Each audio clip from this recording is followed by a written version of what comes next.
Hi, everyone. Welcome to another edition of Facebook Live, our Facebook Live interview series of the Spine Health Foundation. I'm your host today, Erica Anderson, and I've got two people joining me today, which is really exciting. We don't normally do that. First of all, I have Dr. Jonathan Rasouli, who has just completed his spine surgery fellowship and is a neurosurgeon at the Cleveland Clinic. I also have Dr. Thomas Mroz, who is a spine surgeon, the Director of Spine Research and Spine Surgery Fellowship Program Director at the Cleveland Clinic. So thank you both so much for joining us today. Thank you, Erica. Thanks so much, Erica. Great to be here. Yeah, so I'm going to kind of kick it back and forth between the two of you, but Dr. Rasouli, we'll start with you. I love to ask people, how did you get into this field? What drew you to working in medicine, specifically to surgery? Yeah, so to be honest with you, my decision to go into surgery took quite some time. It was a lot of trials and tribulations throughout medical school. I initially wanted to be a cardiologist, believe it or not. I had no interest in surgery, but it really wasn't until my third year in medical school where you actually get out there, you work with the surgeons, you work up and triage surgical patients, where my mindset kind of switched over towards doing surgery. And then I was fortunate enough to work with the neurosurgery department at the medical school I went to, which was Albert Einstein College of Medicine, and more specifically the neurosurgery department at Montefiore Hospital in New York. And I just was floored. I loved what they did. I loved the surgeries. I loved the patients. And I knew right there and then that was the field for me. That's awesome. How about you, Dr. Mroz? Oh, like Jonathan, I liked other things as well in medical school. In fact, I was going to go into internal medicine, ultimately decided on orthopedics. I know there's not a lot of logic there, but it's just a personal decision. Went into orthopedics, and the thing that piqued my interest the most was spine surgery. Then went to UCLA for a fellowship, and then did a second fellowship with neurosurgeon in Memphis, Tennessee, to hone in on minimally invasive skills. And when you think about our overall mission, it's one of just satisfying patients and serving the community, and we choose whatever specialty fits best with our skill set and our own personality. And spine surgery is very cerebral for me. There's a big opportunity to really expand on what we do as spine surgeons, and so it was a perfect fit for me. Yeah, one of the things that I've learned since working with the foundation is just how far technology has come and how quickly things move, just in the world of medicine in general, but also in surgery. So if both of you could just, comment a little bit on what are some of the top innovations you're seeing, the most exciting things that we're seeing either happening now or coming down the pike. If you could just let us know what you think those things are. Go ahead, Jonathan. Yeah, sure. So it's actually a very interesting and very exciting time in spine surgery right now. I'd say in the past, when I started residency in 2012, and where we are now in 2020, about 8 years later, there are many more technologies that did not exist back then, or were very kind of in the rudimentary phases, that are now being used more widely, and they're gaining pretty widespread acceptance. One of the things I'm most personally and kind of has always been a topic of interest for me has been the use of robotics in spinal surgery. Whereas that was once kind of almost like a Star Trek or like Star Wars, kind of a space AG type thing that was, we thought oh, how are we really going to use this? It doesn't really have much of a utilization inside the OR. It's starting to develop much more widespread acceptance, and patients are starting to ask for it more. Is there more room for it to go? Yes, definitely. But I think with the next iteration of spinal surgeries that we're doing, and the types and the complexity of the cases that we've been doing, there's going to be more reliance on robotics. So yeah, my long-winded answer to your question. Yeah, I'm very interested about robotics. I'm interested about motion preservation technologies as well too. We've been doing spinal fusions for almost 50, actually not 50. 5 decades or more. 50 decades. Not 50 decades. Years, but all right. So, what we're learning is that as we follow patients out in the long term, the spine and most areas of the spine are pretty mobile in younger patients. And if we can find ways to preserve motion and accomplish the same things that the goals of the surgery are accomplished through spinal fusions, but not lose that motion at those segments, I mean, it's almost a win-win situation for especially younger patients. We're definitely seeing younger and younger patients come with more complicated spinal pathologies that we have to take those things into account. We necessarily want to fuse them so early on in their course. So, Okay. so motion preservation and robotics, those are my two favorite things. Okay, Dr. Mroz. Well, it's an incredibly interesting time in medicine right now. I mean, if you take any specialty in medicine, and we are really at a brink of a horizon that is, things are going to change rapidly, in large part just because of the computing capacity that we have right now. But when I think about spine health and spine surgery, I think in the short and intermediate and longer term, I think in the short term, I totally agree with Jonathan. Robotic surgery is, right now, we don't have autonomous robots. Right now, we have a robot assisted surgery where we can, the robots help us place the instrumentation, the screws and the rods a little bit more safely. But I think over time, probably in the next 5 to 10 years, when they develop autonomous functioning, you will see more of an application for, it's not going to supplant human beings, but it's going to enable us to do more, perhaps more efficiency, for example, decompressions and instrumentation rather than just instrumentation alone. I think some of the other things in the near term are going to change. We'll continue to press on with minimally invasive applications. How can we do the same surgery through smaller incisions with less morbidity for the patients, which translates to them less narcotic use, less time in the hospital, et cetera. I think, though, over the next 5 years or so, we're going to see a very large swell of adoption of AI in spine health. And what that means is, computing capacity right now is really on the exponential or nonlinear growth curve within the world. But as it applies to spine surgery and spine health, we're going to be able to dial in the appropriate surgery or the appropriate treatment for the right patient. And right now, we paint with pretty broad strokes. I think when we look back in 10 years to the way we're practicing medicine and spine health in 2020, we won't look primitive, but we may be scratching our heads, wondering why we made the decisions that we made back now in 2030. But it's a good thing. We're going to be able to dial in the proper treatment for the right patient. I think longer term, probably 30 to 40 years from now, I suspect that the biological solutions to disc degeneration, which are in part the bane of human beings. That's why our spines wear out, our discs wear out, and that creates all the problems downrange from that. And so I think once we're able to figure out, well, how do we prevent that from happening, whether it's gene therapy or whether it's biological injections into the disc space to prevent it from happening, it'll be an interesting time. It'll put everybody like Jonathan and I out of business, obviously, because you won't need surgeons. We'll see what happens. But that's my prediction. But I think it's an exciting time in general in medicine. We're going to be able to do a lot that we can't do right now. Yeah, that's really exciting. I'm sure a lot of people are glad to hear that, even though they wish it was now instead of 20 years from now. But Dr. Rasouli, you mentioned that you were seeing a lot more younger patients these days. Mm-hmm. Can you speak to why that may be?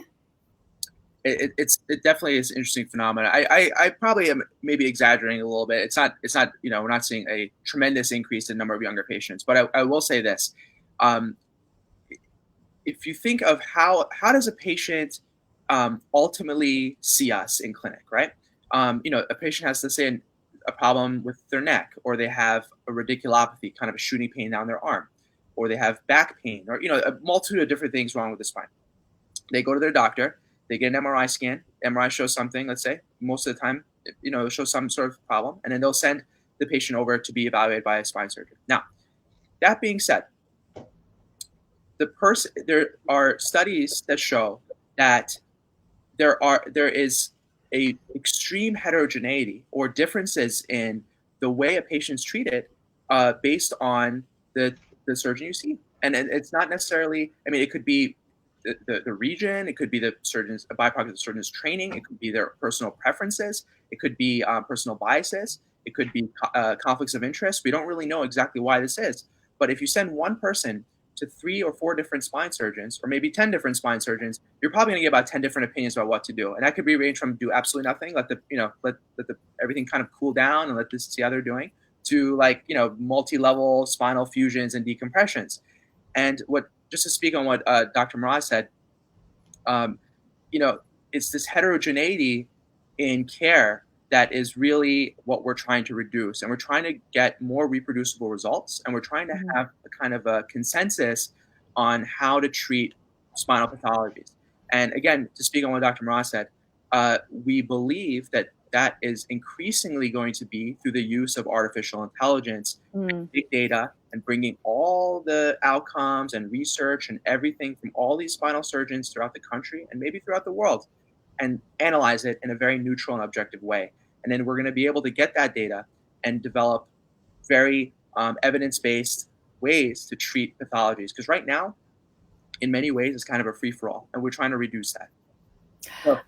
Okay, so you guys have both mentioned AI, and so Dr. Mroz, let me ask you, just for people watching, what is AI? Can you explain it just to the person that's going, that sounds familiar, but it makes me think of aliens or something like that? Sure. Well, it's certainly within this world, but it just refers to advanced computing capacity. The computers currently are exceptionally powerful, and they're going to get more powerful. You know, there are pretty interesting predictions by the year 2050. Some leaders in artificial intelligence think that one computer is going to exceed the computing capacity of one computer at that time is going to exceed the cognitive capacity of all human brains on Earth. And so, but what it means today in 2020 is that we are able to use computing and what's called machine learning. Machine learning is just a facet of artificial intelligence, and there are different types of machine learning. And all it does is a human being writes code like you, and code is written for every application that we ever have on a cell phone or on a computer. But the code is written in such a way that it will spit out a result after it takes into account a variety of different variables.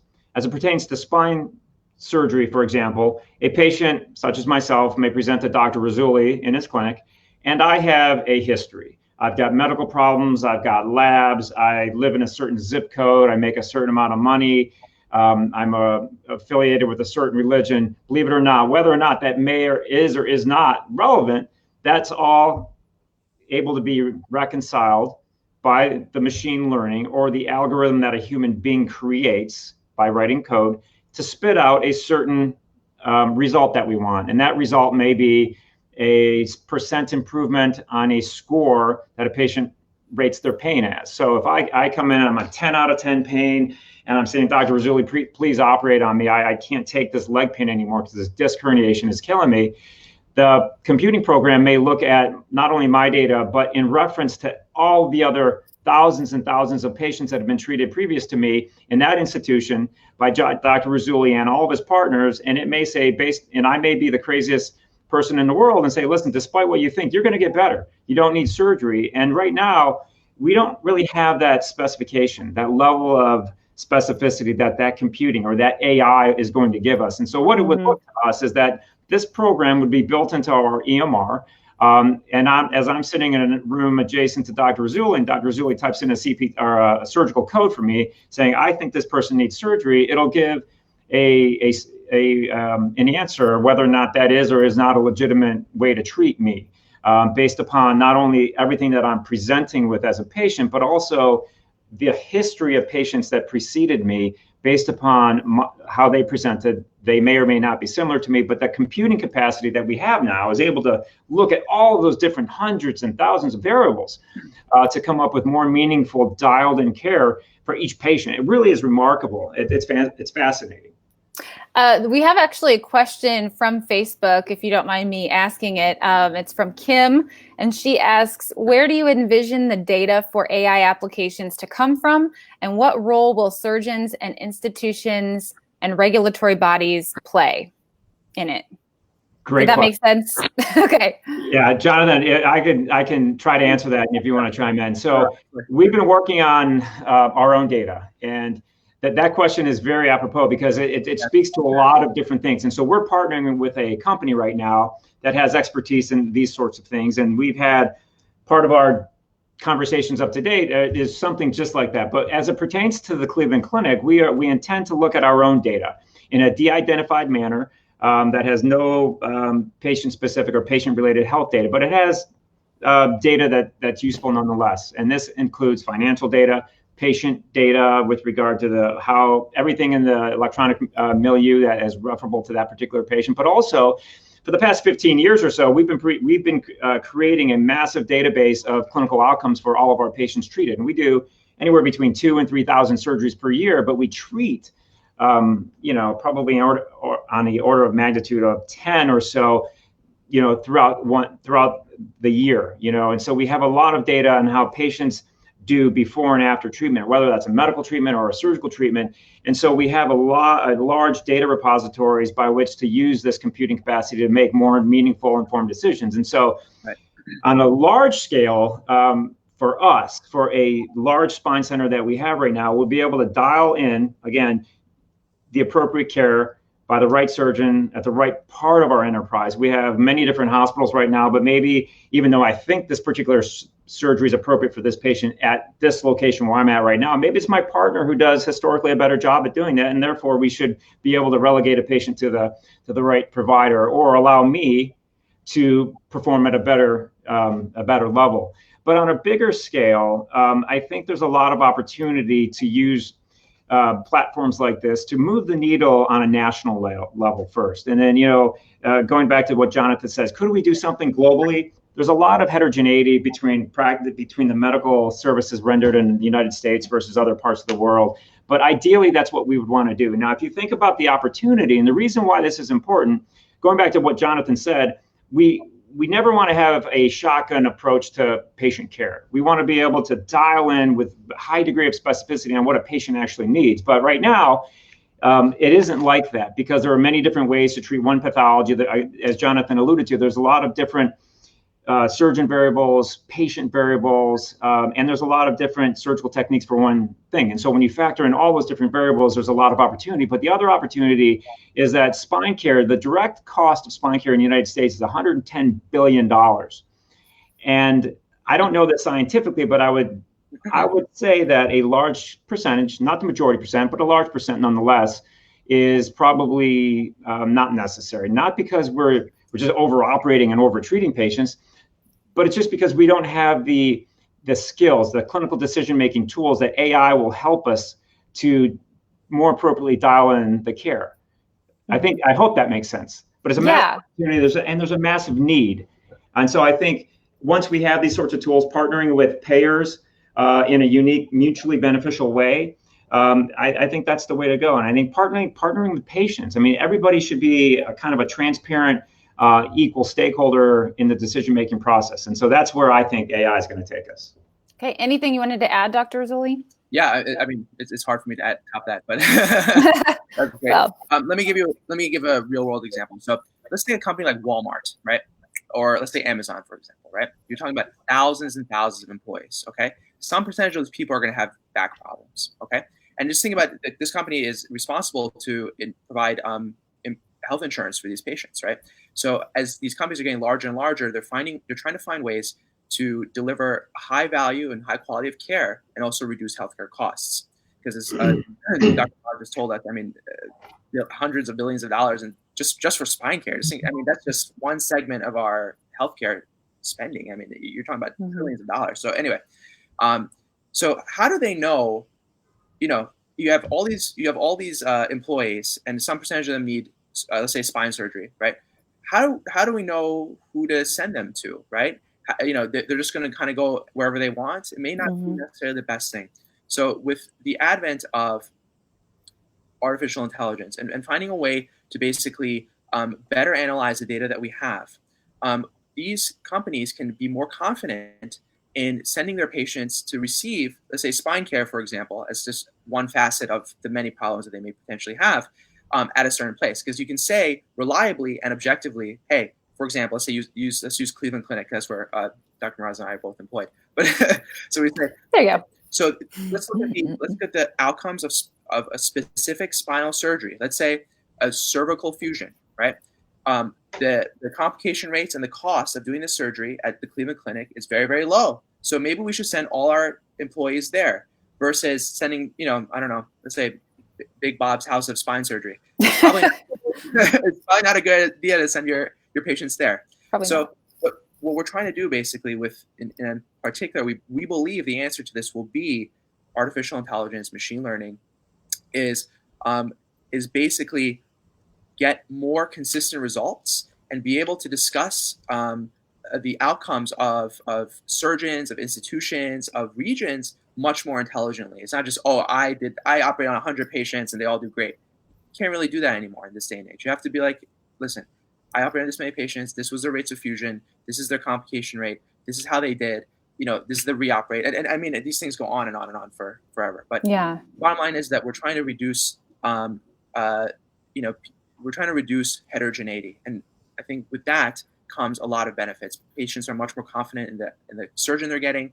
Their outcomes are generally better. And we also reduce cost, which is such a big factor these days. Okay, guys, we're gonna wrap it up here with one last question, and that question is, in the coming year, in just the next year or so, what can we expect in terms of innovation? Like, can we expect? Sorry, there's a fly in here, everybody. What can we expect in terms of innovation in the coming year? I mean, should someone? One of the questions we asked in our recent Spine Talks program that we did was, should someone wait to have surgery, wait for innovations in technology to get where they feel more comfortable? So what can we expect, and what would you advise someone who is sort of sitting on that question? Either one of you can, or both of you answer, one of you go first.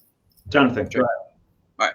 So I would say definitely if you're in tremendous amount of pain and, it's really, really affecting your quality of life, I would not wait, because we know that with specific types of clinical presentations and problems, we have years and years of data showing that the surgeries that we're currently doing are working. So I wouldn't try to wait for like the next greatest thing, because a lot of the things that we're discussing are probably like 5 or 10 years down the pipeline. Not artificial intelligence, but like in terms of like innovations in newer spinal instrumentation and devices.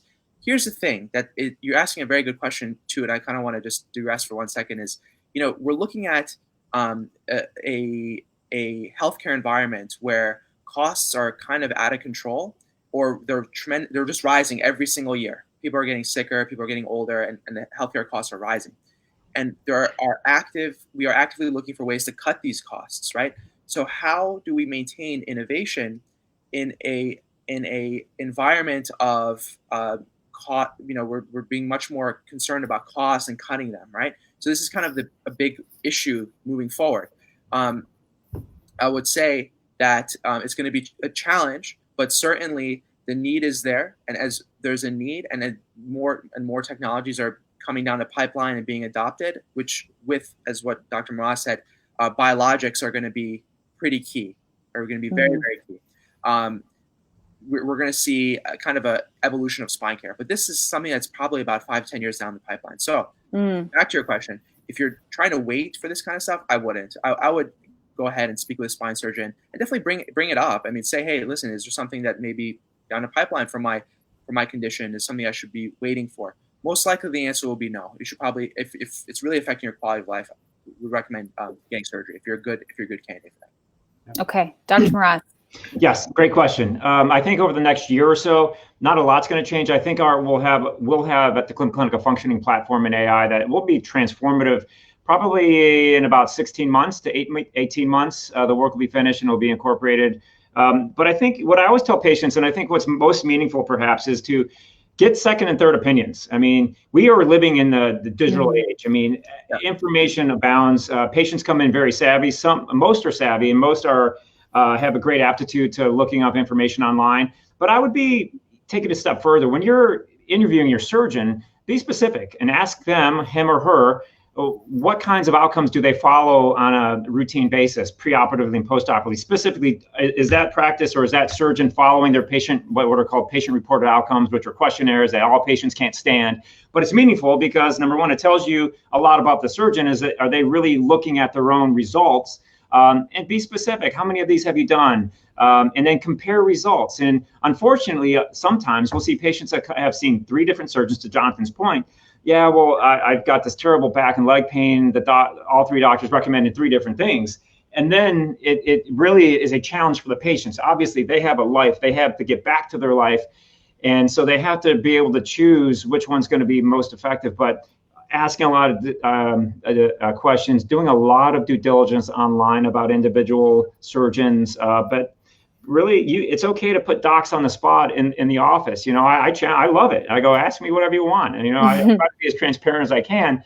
But, with the next couple of years, just do your due diligence, get second and third opinions. That's what I would say to every single patient, including my own. If you don't like what I'm telling you, just go talk to some other people and make your own decision. Be informed. Yeah, I think that's great advice. Thank you guys so much for being here. We know that you're both doing great work. We know that the Cleveland Clinic is doing great work, and we're so happy to work with you and bring your just all of your great words of wisdom to our audience. And thank you so much. Great. Thank you, Erica. Thanks so much, Erica.